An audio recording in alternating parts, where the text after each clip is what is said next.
রাতে শুভেন্দু অধিকারীর পিএ খুনের ঘটনা এবং পিএ চন্দ্রনাথ রথ, যাকে একেবারে পয়েন্ট ব্ল্যাঙ্ক রেঞ্জ থেকে গুলি করে খুন করা হয়। আর এই খুনের ঘটনার পর একাধিক প্রশ্ন উঠতে শুরু করেছে।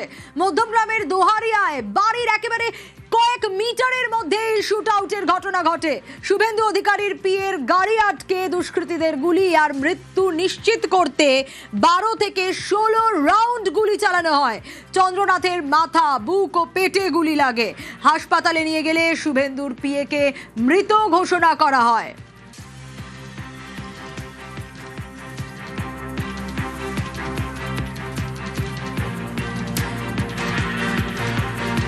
ঠিক কি ঘটেছিল গতকাল আরো ডিটেল একটু জানার চেষ্টা করি। অমিত রয়েছে আমার সঙ্গে।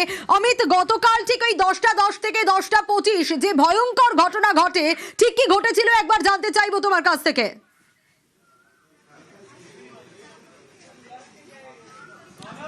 দেখো, আমি এই মুহূর্তে রয়েছি দোহারিয়াতে, যেখানে ঘটনাস্থল, সেখানে এই মুহূর্তে ইতিমধ্যেই পুলিশ রয়েছে। ঠিক এই জায়গাতেই যখন বাড়ি ফিরছিলেন চন্দ্রনাথ রথ, সেই সময় তার গাড়ি আটকে দেওয়া হয়। আমি একবার আরো একটি ছবি দেখাতে বলে এই মুহূর্তে ক্যামেরা পার্সনকে, কেন্দ্রীয় বাহিনী যারা সিনিয়র অফিসিয়াল যারা রয়েছেন তারা এই মুহূর্তে ঘটনাস্থলে এসছেন এবং তারা যেহেতু কেন্দ্রীয় বাহিনী এখানে মোতায়েন করা রয়েছে, তারা ডিপ্লয়মেন্ট তারা দেখে নিচ্ছেন। কারণ যেহেতু এখনো পর্যন্ত মডেল কোড অফ কন্ডাক্ট রয়েছে এবং কেন্দ্রীয় বাহিনী রয়েছে বিভিন্ন এলাকাতে, সেক্ষেত্রে কেন্দ্রীয় বাহিনীর যা সিনিয়র অফিসিয়াল যারা রয়েছে তারা কিন্তু ঘটনাস্থলে এসে তাদের যে ডিপ্লয়মেন্ট রয়েছে সেই ডিপ্লয়মেন্ট দেখে নিচ্ছে। আমি যে বিষয়টিতে বলছিলাম যে অমিতাভ রথের গাড়ির সামনে একটি 4 চাকা গাড়ি এসে দাঁড়ায় এবং সেই 4 চাকা গাড়ি থেকে আততায়ী নামার পর চন্দ্রনাথের গাড়ির কাঁচ যেহেতু তোলা ছিল, একদম কাঁচে বন্দুক ঠেকিয়ে পুরো কিন্তু গুলি চালানো হয়। যে কাঁচের যে গর্ত তৈরি হয়, সেই গর্ত দিয়ে ক্রমাগত গুলি চালানো হয়েছে, এমনটা কিন্তু পুলিশ তরফে দাবি করা হচ্ছে। চন্দ্রনাথের পাশাপাশি চন্দ্রনাথের পাশে যে ডান দিকে তার যে ড্রাইভার ছিল, সেই ড্রাইভারেরও কিন্তু বুলেট ইঞ্জুরি রয়েছে। তার এই মুহূর্তে চিকিৎসা চলছে এবং ইতিমধ্যে অস্ত্রোপচার হয়েছে। তবে এই খুনের নেপথ্যে কারা রয়েছে তাদের কিন্তু ইতিমধ্যেই খোঁজ করা শুরু হয়েছে পুলিশের তরফে। এবং জানিয়ে রাখবো যে 4 চাকা গাড়িটি নিয়ে আসা হয়েছিল, সেই 4 চাকা গাড়ির সাথেও আরো 2টি বাইক ছিল, যে বাইক দুটি ব্যবহার করা হয়েছে আততায়ীদের পালানোর ক্ষেত্রে। সেক্ষেত্রে ঘটনাস্থল যেখানে পুলিশ রয়েছে, কর্ডন করা রয়েছে। তুমি যে ঘটনাস্থলের সামনে থেকে রয়েছে, একেবারে সরাসরি গ্রাউন্ড জিরো থেকে আমরা দর্শকদের সেটা দেখাচ্ছি। মৃত্যু নিশ্চিত করার জন্য 12 থেকে 16 রাউন্ড গুলি চালানো হয়েছিল এবং সেই জায়গায় এখন এই ঘটনাস্থলে এখনো পর্যন্ত তো ছড়িয়ে ছিটিয়ে রয়েছে গুলির খোল।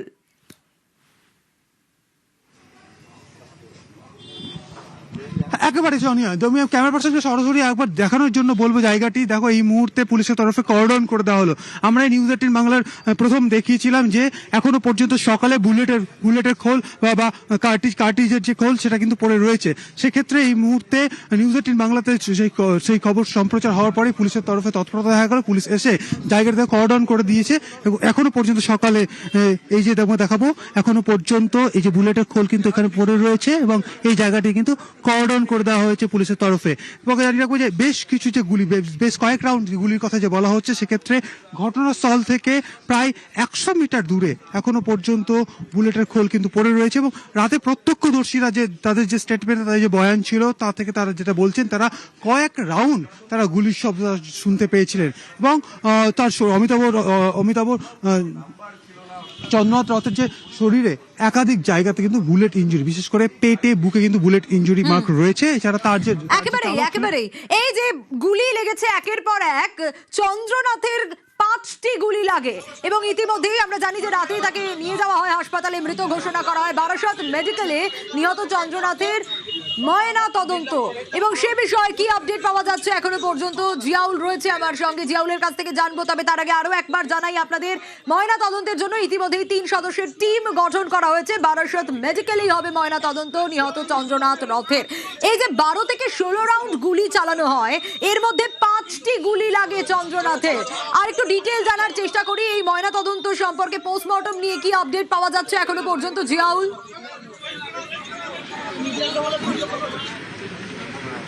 এখনো পর্যন্ত অর্থাৎ 3 সদস্যের অর্থাৎ এই যে মেডিকেল টিম, সেই টিম কিন্তু এই অর্থাৎ এই ময়নাতদন্ত করবেন। ইতিমধ্যে কিন্তু 10টা অর্থাৎ 9:55 নাগাদ কিন্তু মেডিকেল টিম অর্থাৎ এবং অর্থাৎ এই মৃত সেখানে কিন্তু ঢোকানো হয়েছে।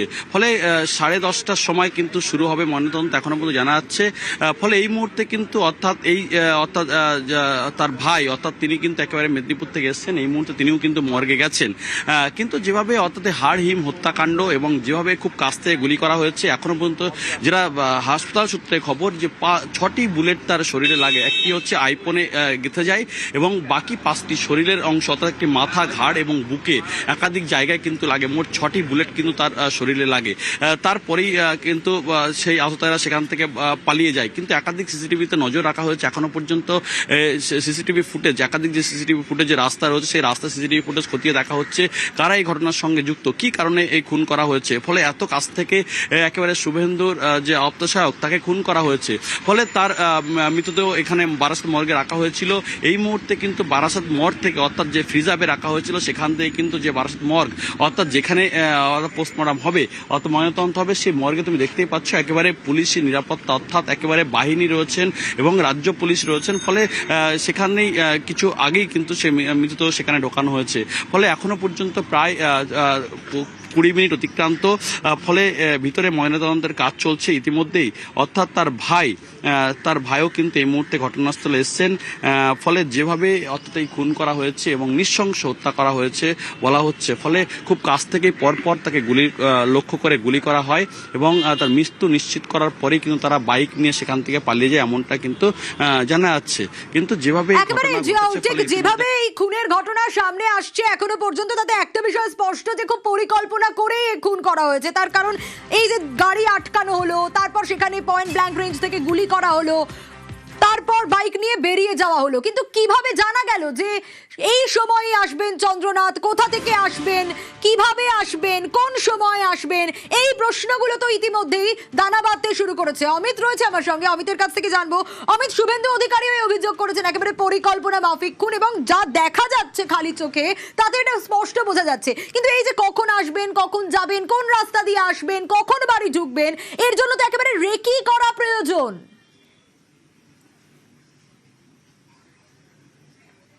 একেবারে দেখো, খুনটি যে পরিকল্পনা মাফিক হয়েছে তার কয়েকটা বিষয় ইতিমধ্যে তদন্তকারী আধিকারিকদের বিষয়টি কিন্তু ইতিমধ্যে ভাবাচ্ছে। সেক্ষেত্রে প্রথম যে বিষয়টি ভাবাচ্ছে সেটি হচ্ছে যে গাড়িটি ব্যবহার করা হয়েছে সেই গাড়িটি এই এলাকাতে কখন থেকে ছিল। সেক্ষেত্রে 3:57 বিকেল 3:57 এই দোহারিয়া থেকে 2 থেকে 2.5 কিলোমিটার দূরে দোলতলা কাছে যে সাহারা ব্রিজ রয়েছে সেখানে প্রথম 4 চাকা গাড়িটিকে দেখা যায় বিকেল 3:57 এবং ঘটনা ঘটছে রাত্রি 10:30টার সময়। অর্থাৎ মাঝে যে প্রায় 6 ঘন্টা যে সময় পাওয়া যাচ্ছে, এই 6 ঘন্টা তাহলে আততায়ীরা কি অপেক্ষা করছিলেন, এটা তদন্তকারী আধিকারিকদের ভাবাচ্ছেন। আততায়ীরা সুনিশ্চিত ছিলেন বা তারা জানতেন যে রাত্রে এই সময়টা 10টা 10:30টার সময় হয়তো চন্দ্রনাথ এই রাস্তা ধরেই তিনি ফিরে যান তার বাড়িতে। স্বাভাবিকভাবেই তাহলে এই এলাকাতেই তারা অপেক্ষা করছিলেন, এটা তদন্তকারী আধিকারিকদের ভাবাচ্ছে। অন্যদিকে এসকেপ রুট বলতে ঘটনাস্থল, আমি আরও একবার ক্যামেরা পার্সনকে বলবো, এই সেই ঘটনাস্থল যে ঘটনাস্থল থেকে দুদিক দিয়ে কিন্তু পালিয়ে যাওয়া যেতে পারে ঘটনা ঘটানোর পর। একটি ঘটনা যেখানে ঘটেছে সেখান থেকে ব্যাক সাইড অর্থাৎ পেছন দিকে যদি কেউ বেরিয়ে যাওয়ার চেষ্টা করে বাইক নিয়ে, তাহলে সে সোজা বেরিয়ে এখান থেকে 250 মিটার দূরে 250 থেকে 300 মিটার দূরে যশোর রোডে সে বাইক নিয়ে অনায়াসে উঠে যেতে পারে। অন্যদিকে আরও একটি রুট, যে রুটটি বারবার তদন্তকারী আধিকারিকদের ভাবাচ্ছে, সেটি হচ্ছে ঘটনা ঘটানোর পর এই সোজা গেলে হচ্ছে চন্দ্রনাথের ফ্ল্যাটের দিকে যাওয়ার পথে হাতের বাঁ দিকে আরো একটি গলি রয়েছে, সেই গলি দিয়ে গেলেও যশোর রোডে উঠে যায়, বা ডান দিকে যদি বেরিয়ে যাওয়া যায় ভেতর দিয়ে চলে যাওয়া যায় হচ্ছে নিউ টাউন রাজারহাটের দিকে। আর এই রুটটা ব্যবহার করা হয়ে থাকতে পারে কারণ আর একটা কারণে ভাবাচ্ছে, সেটি হচ্ছে ঘটনাস্থল থেকে 100 মিটার দূরে কিন্তু এখনো পর্যন্ত বুলেটের খোল পড়ে রয়েছে। তাহলে এই জায়গাটা তদন্তকারী আধিকারিকদের এই বিষয়টি ভাবাচ্ছে, তাহলে কি ঘটনা ঘটানোর পর অর্থাৎ চন্দ্রনাথকে খুন করার পর তারা যখন পালিয়ে যাচ্ছিলেন তখন কি তাহলে তারা কি ব্ল্যাঙ্ক ব্ল্যাঙ্ক ফায়ার করলেন, এই কারণে কি এখানে বুলেটের খোল পড়ে রয়েছে, এই বিষয়টি কিন্তু তদন্তকারী আধিকারিকদের ভাবাচ্ছে। সেক্ষেত্রে এখান থেকে গলি থেকে এই যে রাস্তা, এই দোহারিয়ার এই রাস্তা থেকে বেরোনোর বেশ কয়েকটি রুট রয়েছে। সেক্ষেত্রে দুটো রুট যেমনটা বলছিলাম, যে সরাসরি ওঠা যেতে পারে হচ্ছে যশোর রোডে। যশোর রোডে ওঠার পরে বাদিক গেলে বা মধ্যমগ্রাম মোড় থেকে টুয়ার্ডস কল্যাণী এক্সপ্রেস হয়ে চলে যাওয়া যেতে পারে নদিয়ার দিকে, বা কল্যাণী এক্সপ্রেস হয়ে বাদিক গেলে সোজা চলে যাওয়া যেতে পারে বেলঘড়িয়া এক্সপ্রেস হয়ে ডানকুনির দিকে বা দক্ষিণেশ্বর দিকে চলে যাওয়া যেতে পারে। অন্য একটি রুট যাচ্ছে যশোর রোডে উঠে বাদিকে বেরোলে সেই রাস্তা চলে যাচ্ছে, সোজা চলে যাচ্ছে হচ্ছে এয়ারপোর্ট দিকে। এয়ারপোর্ট থেকেও কিন্তু বেলঘড়িয়া এক্সপ্রেস ধরা যেতে পারে। অন্যদিকে বারাসাতের দিকে গেলে বারাসাত থেকে কিন্তু ইজি খুব সহজেই আমডাঙ্গা হয়ে কৃষ্ণনগর নদিয়া এদিকে চলে যাওয়া যেতে পারে রানাঘাটের দিকে। অন্যদিকে চলে যাওয়া যেতে পারে সীমান্তবর্তী দুটি জায়গা, একটি হচ্ছে বনগা বা বসিরহাট। একেবারে আমি ঠিক বলছো তুমি, এক একটা রুট যেভাবে বলছিলে তাতে পালানোর ছক আগে থেকে করে রেখেছিল, ঠিক যেভাবে কিভাবে রাস্তার মুখেই আটকে দেওয়া হবে এসইউভি গাড়িকে, এই সাদা গাড়ি কিভাবে আটকাবে চন্দ্রনাথের গাড়িকে, সেটাও যেরকম আততায়ীরা ভেবে রেখেছিলেন। জিয়াউলের কাছ থেকে জানতে চাইবো, জিয়াউল একেবারে বাড়ি থেকে ফ্ল্যাট থেকে 50 মিটারের দূরত্বের মধ্যে কোথাও গিয়ে 8 ঘাট বেঁধে রাখা হয়েছিল, রেকি করা হয়েছিল, 3:57 থেকে আততায়ীরা ওয়েটও করছিলেন। ये देखिए इनको जो देख रहे हैं आप, ये उनके भाई के साथ आए हैं और सभी की आंखों में आंसू हैं।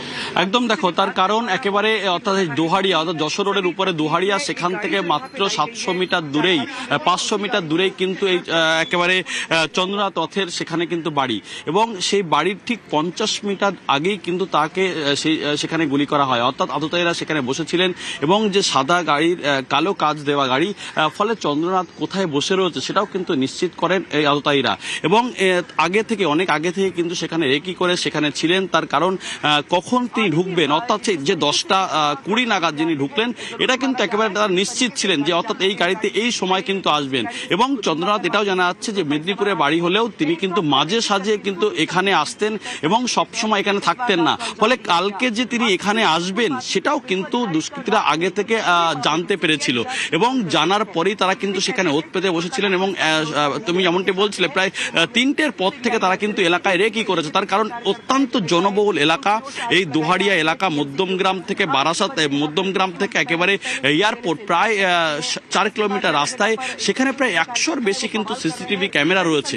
এই ধরনের একটা হাই সিকিউর জোন এবং সবসময় জনবহুল এলাকা, সেখানেই কিন্তু আততায়ীরা বেছে নেয়। তার কারণ ওই যে অর্থাৎ দোহারিয়া থেকে 700 মিটারের মধ্যে তার বাড়ি, এবং সেই বাড়িটা যে জায়গাটা আততায়ীরা বসেছিল অন্ধকারে ছিল, কিছুটা হলেও সেখানে অন্ধকার, অর্থাৎ যে লাইট পোস্ট, সেই লাইট পোস্ট বেশ কয়েকটি লাইট পোস্ট কিন্তু অন্ধকার ছিল। ফলে সেই জায়গাটায় আগে থেকে কিন্তু তারা ওত পেতে বসেছিলেন। এবং যে 4 চাকা গাড়ি, যখন স্করপিও গাড়ি ঢোকে, এবং তার আগেই এই স্করপিও গাড়িতে সামনেই কিন্তু এই 4 চাকা গাড়িটি কিন্তু আটকে দেয়, এবং তারপরে সেখান থেকে এসে এলো পাতারি প্রায় 12 থেকে 16 রাউন্ড কিন্তু গুলি চালায়। এবং গুলি চালানোর পরে কিন্তু একেবারে মৃত্যু নিশ্চিত করার পরে কিন্তু তারা বাইকে করে সেখান থেকে চম্পট দেয়। এবং তোমাকে এটাও জানিয়ে রাখবো, তার কারণ তারা এই দুষ্কৃতীরা অলিগলি, মধ্যমগ্রামের অলিগলি রাস্তা কিন্তু তারা চিনতেন। তার কারণ দোহারিয়া থেকে যে রাস্তায় ঘটনাস্থল চন্দ্রনাথের বাড়ি, ফলে সেটা কিছুটা হলেও গলি রাস্তা, ফলে সেই গলি রাস্তা কিন্তু তারা চিনতেন। এবং তারা সেই গলি রাস্তা ঘটনা ঘটানোর পরে তারা সেখান থেকে একেবারে দোহারিয়া, একেবারে শুধু রাস্তা চেনা, একেবারে 8 ঘাট কষে আসা সেটুকুই নয়, যে গাড়ি করে তারা এসেছিল সেই গাড়ির নাম্বার প্লেট সেটা পর্যন্ত ভুয়ো। একেবারে ছক কষেই যে শুভেন্দু অধিকারীর পিএ কে খুন করা হয়েছে তা একেবারে পরতে পরতে কোথাও গিয়ে স্পষ্ট হচ্ছে একের পর এক ঘটনা যদি সাজানো যায়। অমিত রয়েছে আমার সঙ্গে, অমিতের কাছ থেকে জানতে চাইবো, অমিত, নাম্বার প্লেট তো ভুয়ো একদিকে, চেসিস সেটাও কি ভুয়ো, সেটাও কি টেম্পার্ড করা হয়েছিল?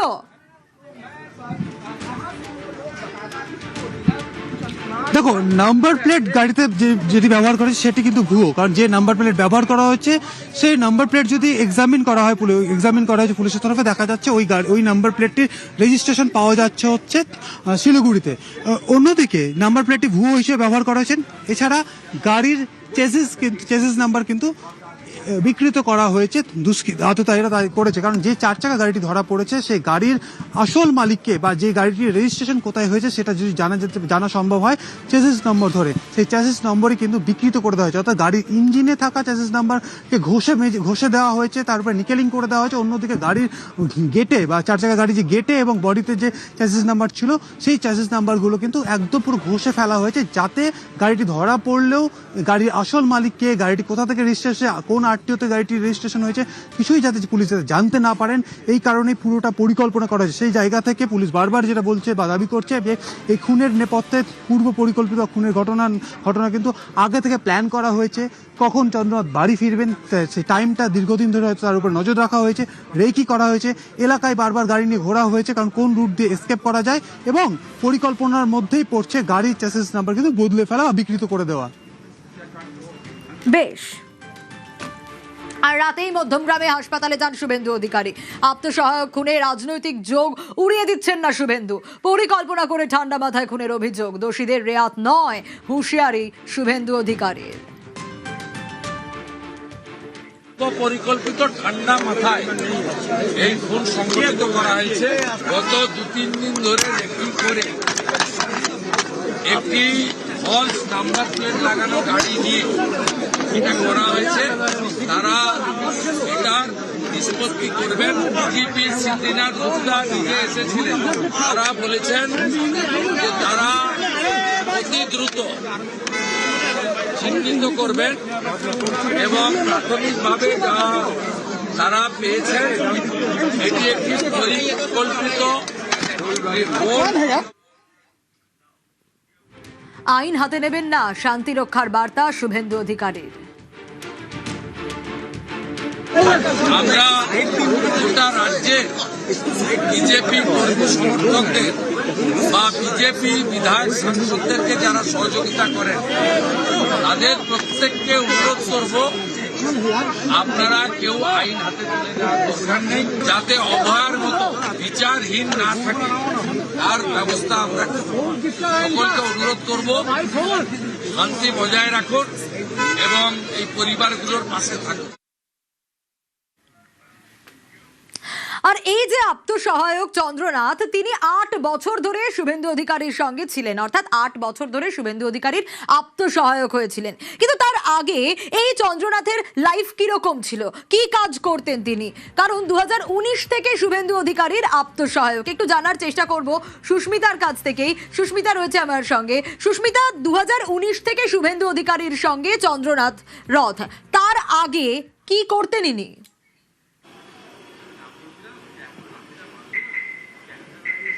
দেখো, তার আগে চন্দ্রনাথ রথ তিনি দীর্ঘদিন 18 বছর বায়ুসেনা কর্মী হিসেবে নিজের পেশাগত জীবনকে চালিয়েছেন এবং তারপর তিনি আগাম অবসর গ্রহণ করে বেসরকারি সংস্থায় কাজে নিযুক্ত হন। চন্দ্রনাথ রথ তিনি পূর্ব মেদিনীপুরের চণ্ডীপুরের বাসিন্দা। তার মা, তিনিও রাজনৈতিক পরিবারেরই সন্তান এবং তার মা তৃণমূল কংগ্রেসের এক সময়ের পঞ্চায়েতের সদস্য ছিলেন এবং পরবর্তী সময়ে 2020 সালে শুভেন্দু অধিকারীর হাত ধরেই তার মায়েরও বিজেপিতে যোগদান।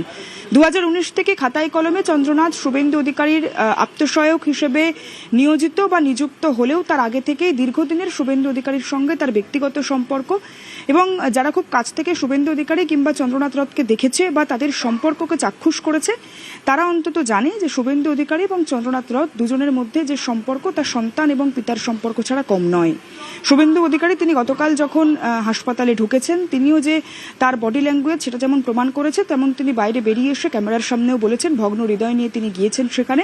চন্দ্রনাথ রথ শুধুমাত্র 2019-এ শুভেন্দু অধিকারী যখন মন্ত্রিত্ব পান, তার যে আত্মসহায়ক পদে নিযুক্ত হওয়ার পর তার কাজকর্ম যেমন দেখতেন, 2020 সালের পর 2021-এ বিরোধী দলনেতা হওয়ার পর শুভেন্দু অধিকারী তার যাবতীয় কাজকর্ম, বিধানসভার ভিতরে যে সমস্ত কার্যক্রম শুভেন্দু অধিকারীর নথি তথ্য থেকে আরম্ভ করে কাগজপত্র, বেসরকারি বা সরকারি মাধ্যমের যে সমস্ত কাজকর্ম থাকে একজন বিরোধী দলনেতার, তার কাগজপত্র যেমন দেখতেন ঠিক তেমনই পাশাপাশি বিধানসভার বাইরে যে সমস্ত কার্যক্রম হবে, অর্থাৎ মাঠে ময়দানে নেমে রাজনীতি করার ক্ষেত্রে যে সমস্ত কার্যক্রম থাকে একজন রাজনৈতিক নেতার, শুভেন্দু অধিকারীর সেই সকল বিষয়টাই দেখতেন চন্দ্রনাথ রথ।